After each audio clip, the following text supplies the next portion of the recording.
My family have all come to celebrate my marriage, but my husband is showing his true colors. I, a 29-year-old Canadian woman, met my now husband, a 29-year-old Egyptian Canadian man, through a dating app in early 2021. We already knew each other through friends from the same university. I liked him right away, and a year later, we got engaged. After 2 months, we had our Katbiktab, which is the Islamic ceremony for marriage. It was only close family, so it was very small. After 4.5 months, we will have our wedding dinner in 1 week. We're under a lot of pressure to make the wedding work since we just bought our first home and are already pretty busy. My husband has a new job, and I have a job that is known for being very stressful. I know I haven't been my best self lately. I've just been trying to make ends meet and get through each day. The red flag is next. My husband is a funny and interesting person. He is noisy. I am, too. Since the first time I met him, I've liked how he is as a person.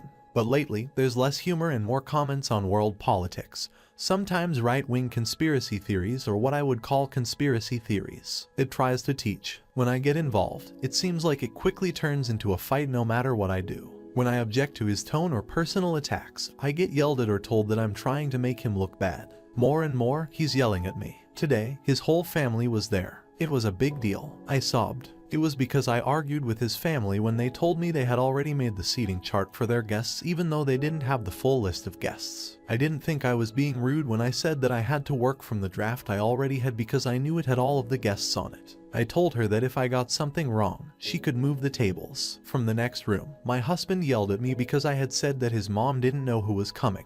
Then he yelled that we were the ones yelling, not him. Even though I knew I shouldn't have, I told him he was being immature. I told him to stop yelling in front of our 9, 7, and 1-year-old boys. If he was going to yell, I told him to stay out of it. We finished making the seating plan, and I went to stay with my out-of-town parents. I haven't heard from my husband in the 5 hours since the event. When I left, I quickly hugged everyone, including my husband. He did not show me the way to my car. Even at home, he's been yelling at me more. I don't talk about certain things at all. At one point, it got physical, and he put his hand on my neck. Sometimes he pushes me, which is really embarrassing in public. I've told them that that's not how they treat each other. I've told him that's not how I want to be treated. I've told him don't yell at me and don't push me.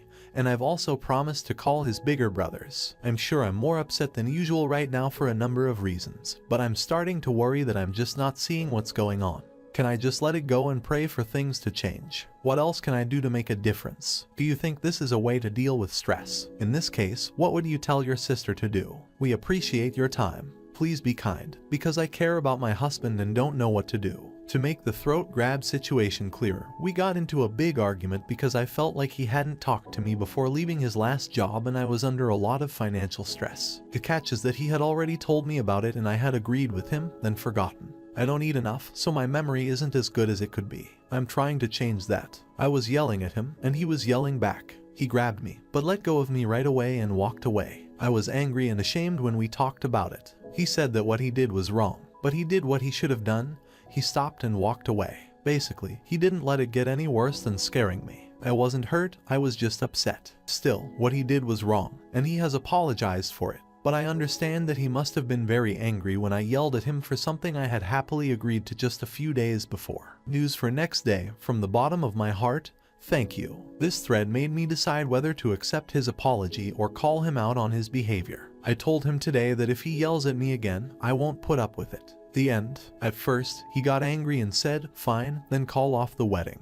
At that point, I called my dad right in front of him and told him everything, including the throat grab. Then I called his oldest brother and told him everything. His mother and oldest brother are on their way here to help solve the problem. So I don't get hung up on, I called a coworker. After the call, I sent her a quick text to catch her up, waiting for everyone to arrive. The husband apologizes a lot. Change looks likely, wants to keep the wedding from being cancelled. I'm not going to take it anymore when people treat me badly. We're going to talk about all of it when his brother and mother come. Sorry ahead of time. It's been a hard day.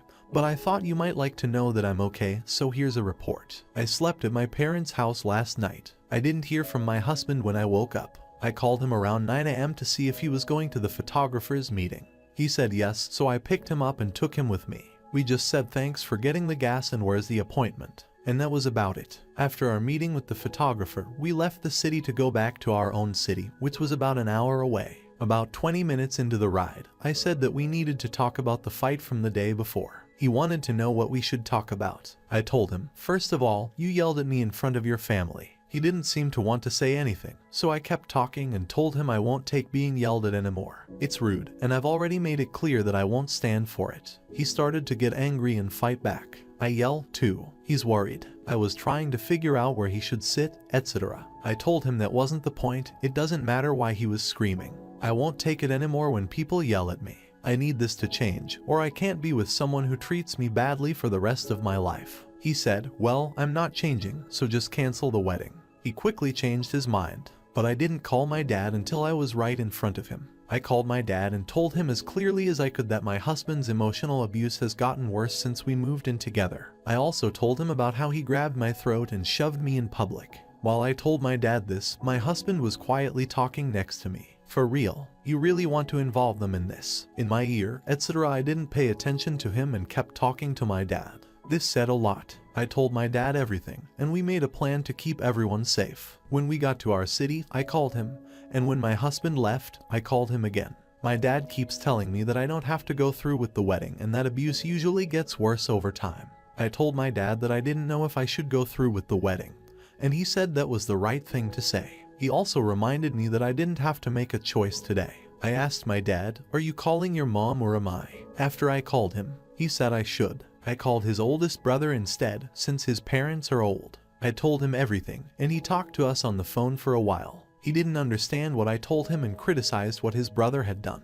We get home, and my husband tells me that we're not putting off the wedding or getting a divorce, that he's sorry and will agree to counseling, and so on. We get a call on the phone. His mother and oldest brother are on their way to our city to help solve the problem. I immediately called my parents. They didn't like the idea of his family being in charge of a mediation. I trust my oldest brother-in-law a lot, so I wasn't too worried, but I still called a friend to come help me. My friend got there before me. I told her what I had already told my husband's parents. She helped people talk to each other and pointed out that my husband was trying to downplay how often he touched me. She said it makes sense that I don't trust my husband to change when, up until today, he had said over and over again that he wouldn't go to counseling. Before my brother-in-law and sister-in-law came, my friend and I walked around the yard. We all sat in the living room when they got there. My bill told everyone that they couldn't talk at the same time. I told my story in as few words as possible. I read the threats my husband had made to me that I had written down on my phone's notepad.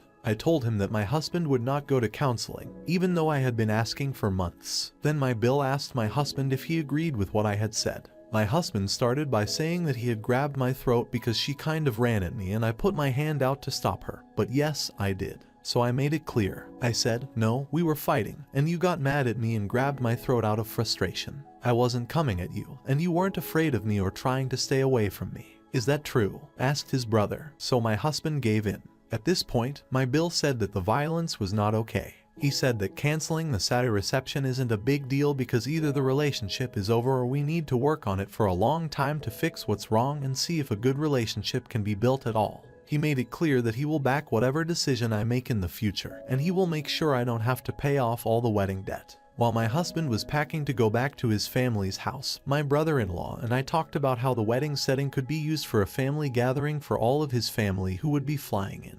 My 1049 gave me a hug, a kiss, and a message that she loves me. Now I'm in bed with my cat, curled up like a potato. Thanks to God. Thank you to all of you wonderful people who cared so much about me and were so worried about me. Thank you for your brave and helpful words. We appreciate your thoughts. As my friend and I walked around the yard, she told me that I had changed and become less sure of myself since moving in with my husband.